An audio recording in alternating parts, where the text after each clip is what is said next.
السلام علیکم دوستوں صلیبی جنگوں کا ایک طویل سلسلہ ہماری تاریخ کا نہ صرف ایک قیمتی اثاثہ ہے بلکہ وہ آئینہ بھی ہے جس میں جھانک کر اگر آج بھی امت چاہے تو اپنے خد و خال سنبھال سکتی ہے۔ اسی سلسلہ جہاد میں سے ایک واقعہ آپ کے گوشے گزار کرنا چاہوں گا جس کی باز گشت آج صدیاں گزر جانے کے بعد بھی واضح طور پر سنائی دے رہی ہے۔ واقعہ کچھ یوں ہے کہ جب سلطان صلاح الدین ایوبی جیسے مرد میدان کے مقابلے میں ایک صلیبی جرنیل کو شکست کے بعد ان کے سامنے پیش کیا گیا تو اس نے دوران گفتگو سلطان سے کہا کہ اگرچہ ابھی تم یہ جنگ جیت چکے ہو لیکن یقین رکھو ہم نے تمہاری قوم کو شکست دینے کا وہ نسخہ کیمیا تلاش کر لیا ہے جس کا تدراک تم ہرگز نہ کر سکو گے، اور وہ نسخہ تہذیبی یلغار کے نتیجے میں تمہاری اخلاقی اقدار کو کچل دے گا۔ آج کا ہمارا موضوع اس صلیبی کا وہ دعویٰ، اس کی روح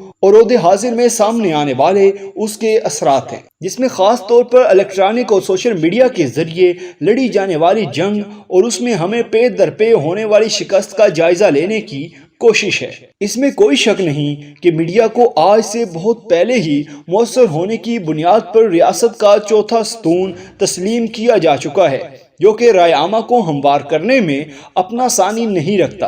اس سے قبل فلمی دنیا میں ایک ایسا پلیٹ فارم تھا جو کسی بھی معاشرے کی اخلاقی اقدار کا محافظ یا اس کے قاتل ہونے کا کردار ادا کرتا تھا، جس کے لیے وطن عزیز میں سینسر بورڈ کا محکمہ موجود تھا۔ لیکن اگر دیکھا جائے تو یہ محکمہ بھی اپنے منصب سے انصاف نہ کر سکا، اور ماضی میں ایسی فلمیں نمائش کے لیے پیش کی گئیں جو کہ مادر پدر آزاد تہذیب کی نمائندگی کرتی تھیں، لیکن جب سے الیکٹرانک میڈیا کا دور آیا ہے یہ ساری قباحتیں اب اس میں ضم ہو کر رہ چکی ہیں۔ اگرچہ اس کو بھی حدود میں رکھنے کے لیے پیمرا کا ایک ادارہ موجود ہے، لیکن اب اس کا منصب شاید حکومتی مفادات کی حد تک محدود ہو چکا ہے،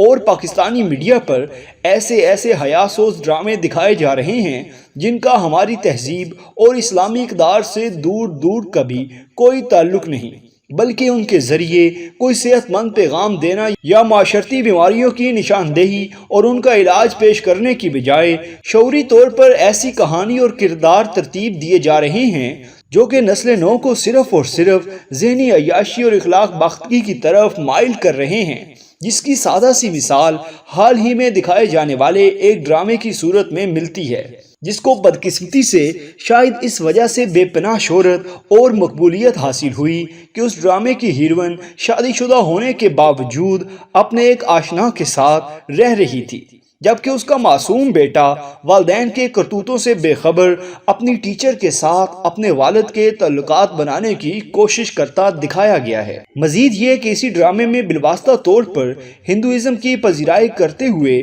بتوں اور مورتیوں کو دکھانے کا گناہ بھی کیا گیا، لیکن اس کے باوجود نہ تو کوئی عوامی رد عمل سامنے آیا اور نہ کسی عالم دین کی زبان یہ آواز اٹھا سکی، بلکہ ایک زمانے سے بے سمت چلنے والی اس قوم کی فکریں بھی ملاحظہ ہوں کہ جب اس ڈرامے کی آخری قسط کو سینما گھروں میں دکھانے کا اہتمام کیا گیا تو معاشی بدحالی کے باوجود اس ڈرامے کی ٹکٹوں کی مد میں کروڑوں روپے جمع کیے گئے، جبکہ اس میں کوئی دو رائے نہیں کہ اگر آپ پاکستانی میڈیا پر چلنے والا کوئی بھی ڈرامہ اٹھا لیں تو اس میں نہ صرف بے پردگی، مخلوط محفلیں اور بے حیائی کی حد تک مرد و زن کی قربت کے مناظر موجود ہوں گے، بلکہ اگر آپ غور کریں تو ان میں خاص طور پر ہمارے خاندانی نظام کو بے توقیر کرنے کی کوششیں بھی شامل ہوتی ہیں۔ مثال کے طور پر گزشتہ دنوں جب ایک ڈرامے میں ایک لڑکی کو طلاق ہو جاتی ہے تو وہ ہماری معاشرتی روایات کے مطابق شرمندہ اور دل گرفتہ ہونے کی بجائے لوگوں کو بتاتی ہے کہ ہاں میں نے جدوجہد کی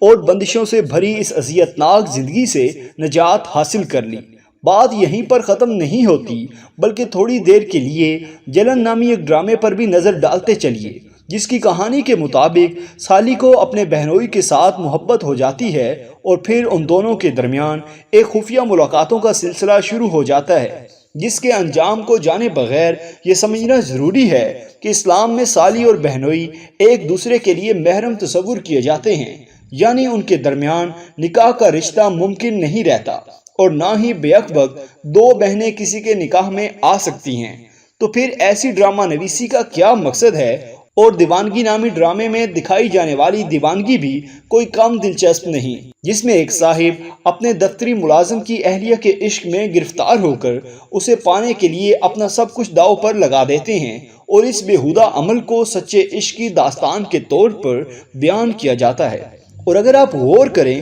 تو اس بات کو سمجھنے کے لیے کوئی زیادہ باریک بین ہونے کی ضرورت نہیں کہ قریب ہر ڈرامے میں عورت کو ایک ڈیکوریشن پیس کے طور پر پیش کر کے یہ ثابت کرنے کی کوشش کی جاتی ہے کہ جہاں یہ جنس ارزاں اپنے حسن اور جسمانی خلوخال کی کشش کو استعمال میں لا کر مردوں کو بے وقوف بنانے کا ہنر جانتی ہے، یا دوسرے لفظوں میں عورتوں کو اپنے حسن کے استعمال کے طریقے سکھائے جاتے ہیں، وہیں مردوں کو بھی یہ ثابت کرنے کی کوشش کی جاتی ہے کہ وہ اپنی ہوس کی تسکین کے لیے کیا کیا ہتھ کنڈے استعمال کر سکتے ہیں۔ اور بلا شبہ یہ سارا انداز، فکر اور طرز عمل سراسر پاکستانی اور اسلامی تعلیمات کے خلاف ہے۔ لیکن افسوس، صد افسوس کہ مستور جس کے لفظی معنی چھپی ہوئی چیز کے ہیں، ان کو ڈراموں کے ذریعے جنسی بازار بنانے کا عمل ہر بند سے آزاد ہو کر جاری و ساری ہے۔ اس سارے سفر میں قدم قدم پر گندگی اور اخلاق باختگی کے وہ مناظر ملتے ہیں